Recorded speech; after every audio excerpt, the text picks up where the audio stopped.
Okay, you guys, so my storage was a bit full, but today we're going to be reading The Adventures of Spider, West African Folktale, retold by Joyce Cooper, Arkhurst, illustrated by Jerry Pinkney. Oh, it has my favorite color also, and I love pink.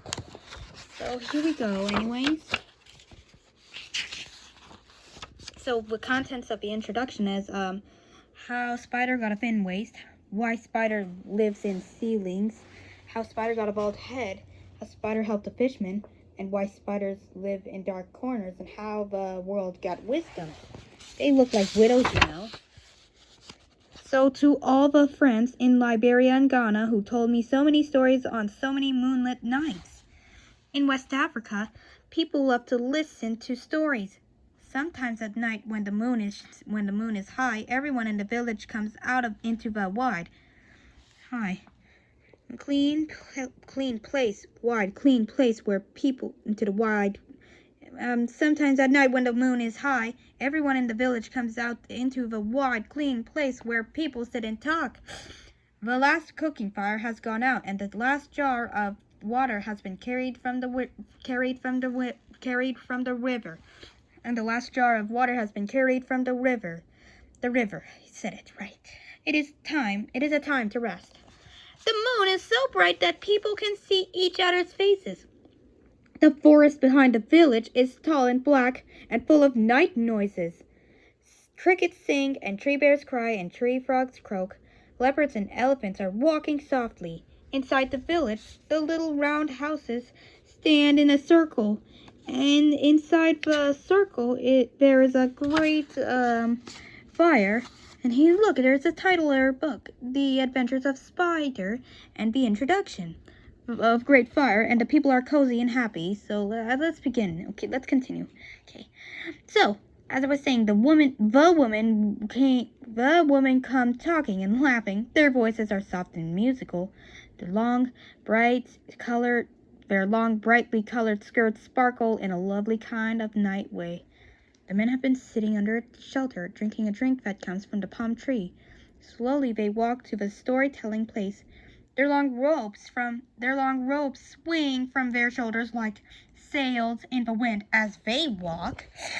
The children are playing with small fishing boats like their father, or they're playing hopscotch or hide and seek. They too run toward the storytelling place, taking their younger brothers and sisters with them.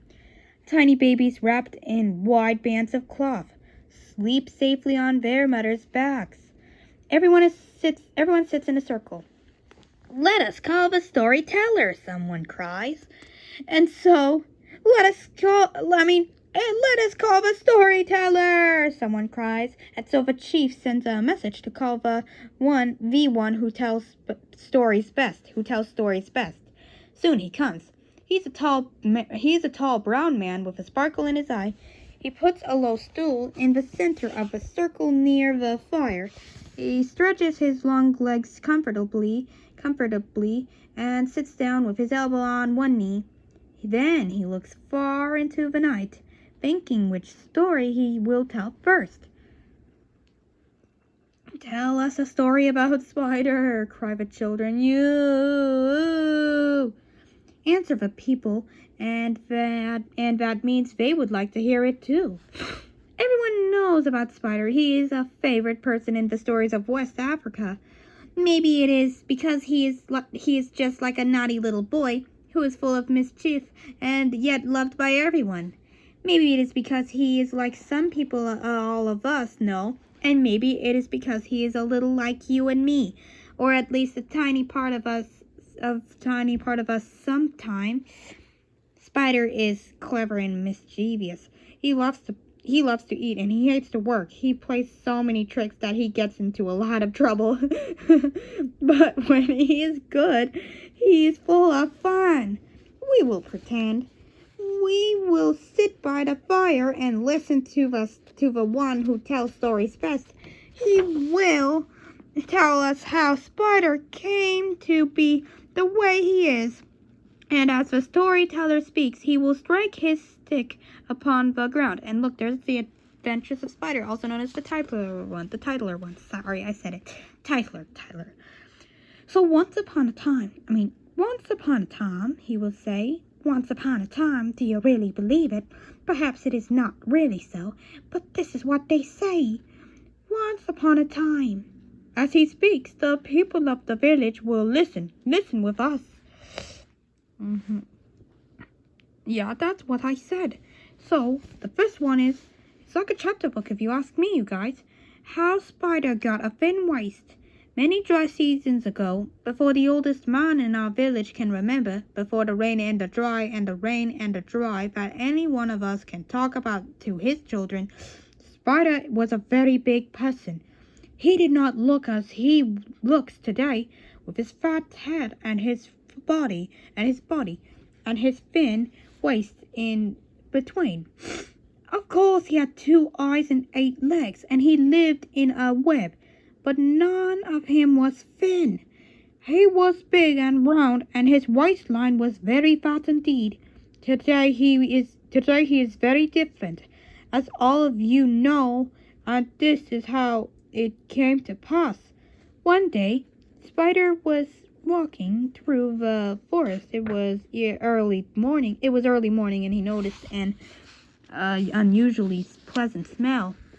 He wrinkled his nose and sniffed the wind. It was food! Goodness! He had almost forgotten. Today was the festival of the harvest. Every village in the big forest was preparing a feast. The women were cooking yams and cassava and chicken with peanut-flavored sauce. There would be fish and peppers and rice boiling in the great pots over the fire. Spider's heart jumped for joy.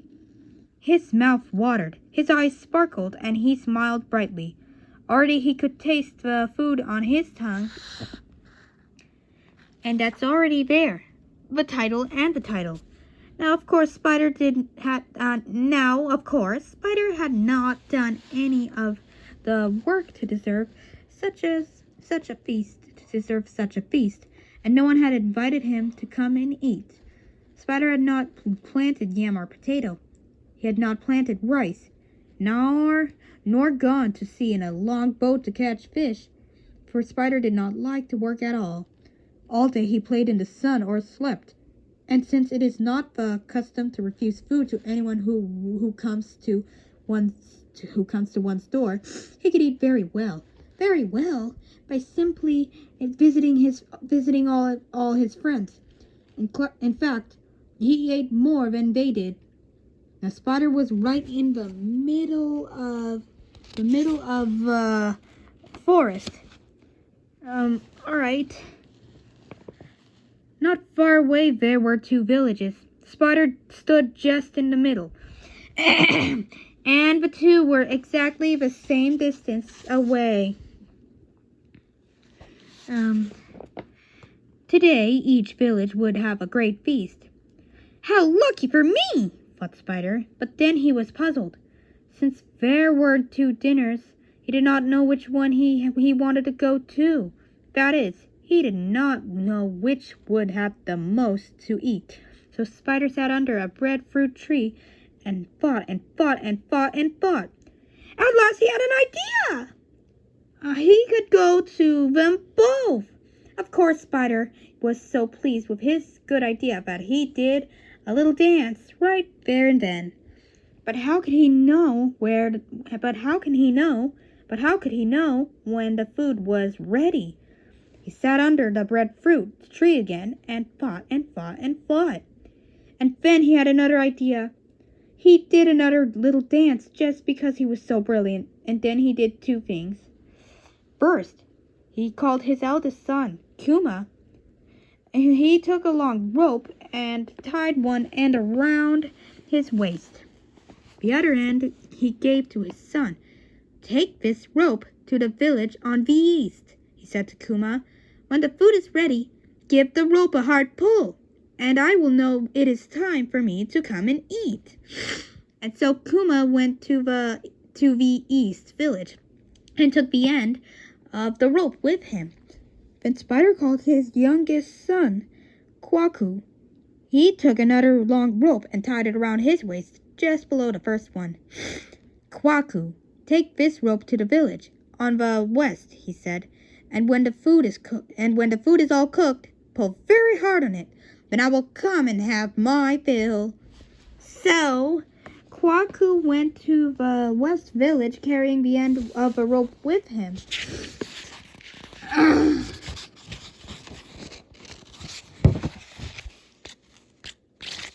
So how many pages do I have to do? Yeah, all of them. So the adventures of Spider. My friends, can you imagine what happened? I don't think so, so I will tell you. The people in the East Village and the people in the West Village had their dinners at exactly the same time. So of course Kuma and Kwaku pulled on both of the ropes at the same time. Kuma pulled to the east and Kwaku pulled to the west. The ropes got tighter and tighter, and poor greedy Spider was caught in the middle. He could go neither east, nor west, nor left, nor right. Kuma and Kwaku could not understand why their father did not come, and they pulled harder all the time. Yeah. Something was happening to Spider. The rope squeezed tighter and tighter, and his waist got thinner and thinner. Oh, there it is. Kuma and Kwaku waited until all the food was eaten. Then they came to look for their father. When they found him, he looked very different. His waistline was thinner than a needle. Spider never grew fat again. He stayed the same body until today. He had a big head and a big body and a tiny little waist in between. Oh dear. Oh dear. And why Spider lives in ceiling. Once upon a time, the rainy season came to the forest, as it must come every year. Yeah.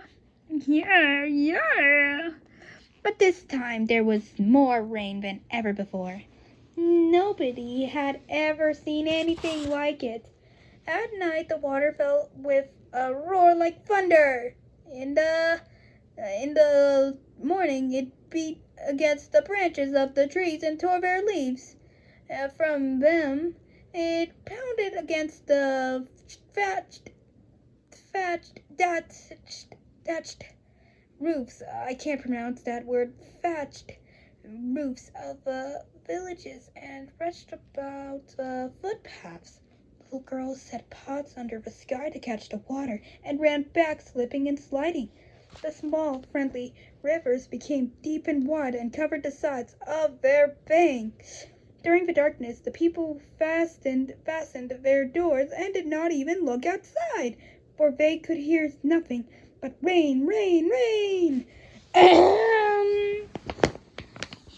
The animals in the forest, too, were frightened by all the water. Hare could not find meadows of grass for his dinner. Elephant could not walk through the trees to chew the young branches. Tortoise could not crawl slowly along the earth to catch insects, and Spider, who had been too lazy to plant his farm or to set his fish traps, had nothing to eat at all. Worst of all, the great leopard who hunts at night was hungry and had to stalk the forest during the day. One afternoon, after many days, the rain stopped. Spider set out at once to look for something to eat. He went down the wide path that led to the river. Leopard was hunting, too, with a hungry look in his eye. He walked quietly on his four soft feet along the path that led to the river. That is how it happened that Spider and Leopard walked right into each other. Not usually. Leopard loves a fat and juicy supper. He never thinks of anything as puny as Spider, but today he thought even Spider would taste good, and so he stopped to chat and tried to look friendly.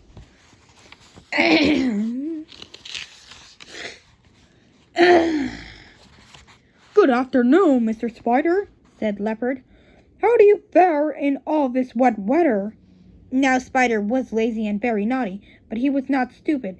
He knew at once that Leopard's voice was much too sweet. Very well, got it.